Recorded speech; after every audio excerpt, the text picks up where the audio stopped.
Hey crew, check it out.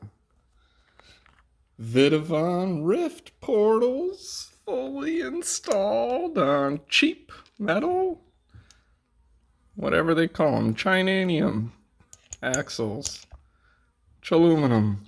I don't know what it is. What do you think? They actually fit. Fully installed. And you know how I said, of course, manufacturers do little things to make their products not be cross-compatible? Well, yeah, if you're planning on buying these, you're gonna have to do some work to make them fit. The front actually was a perfect fit. Set the camera down here. Or just drop it all together.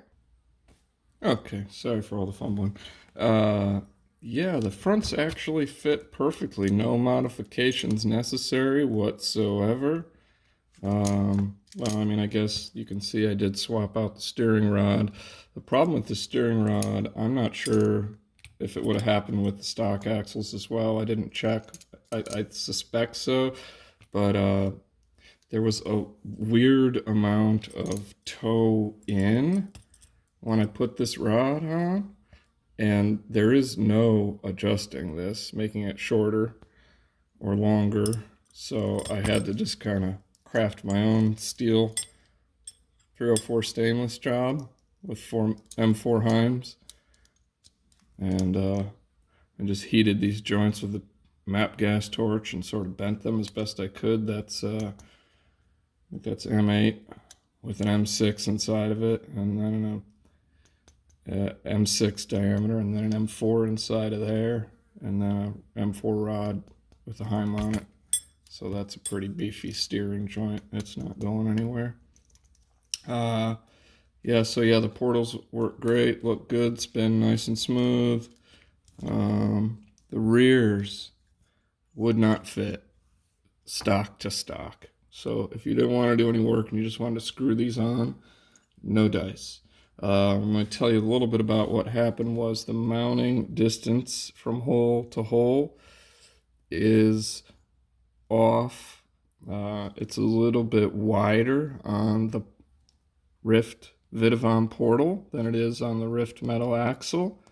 I'd say about half like at least a millimeter and a half. So thank God I was able to rescue it. If it had been off by any further than that, and I don't think you could rescue it. So what I did was, these are M3s. I bored these out, the VITAVON portal. I know, taking a drill to a VITAVON portal, like yikes. But I had to. So I bored these out, and the one that you can't see over here, it's inside the portal, to M3.5. And once I was at 3.5, it was oh so close to fitting, but it was a little tight. So I then took the 3.5 drill bit and drilled and tried to, kind of like lathe it out inwards so that I wasn't taking material from the outside. I just needed to take a little bit more material from each hole, and then I was able to make it fit. But the other issue is that the collars that go inside of here, I'll show you. So yeah, the collars that would normally slide up and in,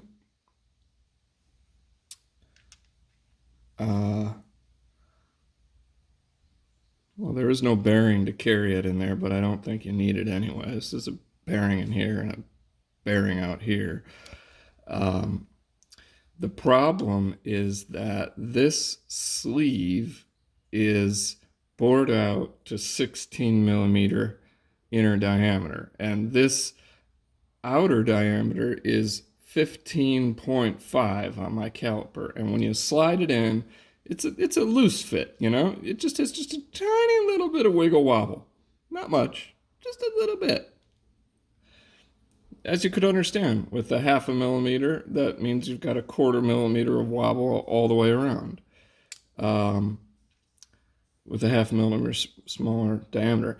On this one, it's 15 millimeters. Remember, this is 15.5.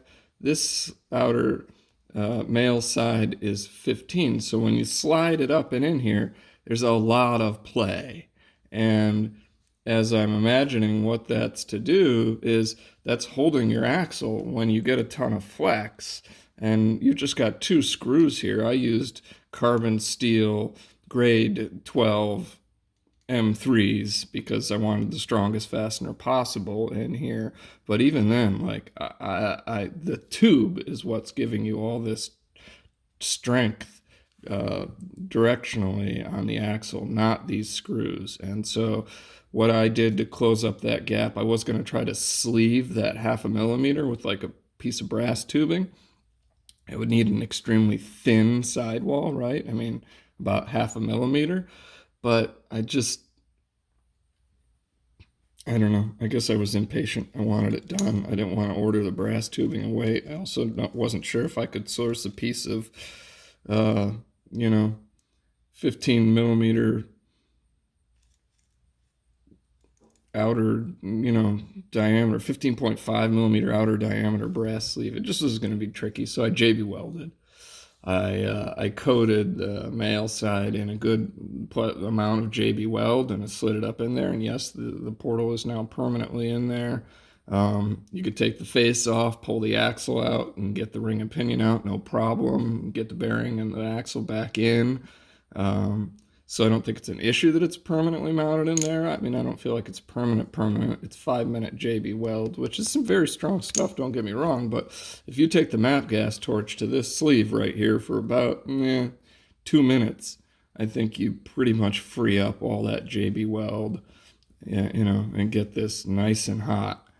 And probably could get the portal out. I hope to never have to get the portal out.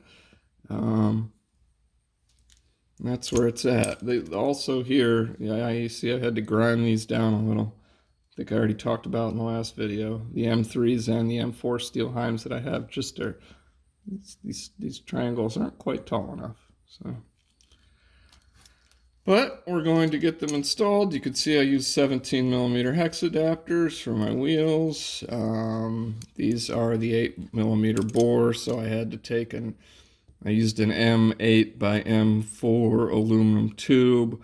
I bored the aluminum tube out to 4.5 millimeter. I then tapped it to 5 millimeter, and it threads all the way down to just to before the pin. And that way this collar is able to sit on here with absolutely no play. You got the 2.5 millimeter pin in there. And no need for axle extension on here for the setup I'm doing. It's going to fit perfectly outside to outside of this truck. And it'll be a 15-inch track width. And I'm pretty sure it would be really reasonably straightforward to do extensions, 30 millimeters on either side with, some sort of whatever, another 10, and then you could have 40 per side. That'd be another 80. That'd be another 3 inches on a 15 millimeter track width. You could get to 15.5. You get to almost an 18.5 millimeter track width, 18.5 inch track width, which, I mean, that'd be wider than a SCX6, wider than a clawback. It's up there. That's up there with fifth scale width. The Cloud Beastie is sitting right at 17 track width.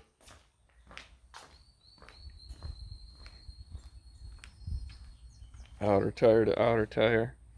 17 and about 17 and a half if you count the bulge.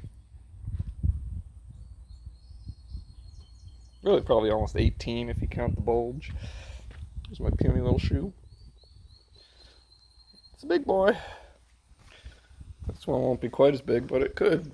You could run the Ryft axles big like that if you wanted. I'm telling you, with the portals, VITAVON portals, Yeah, they seem beefy.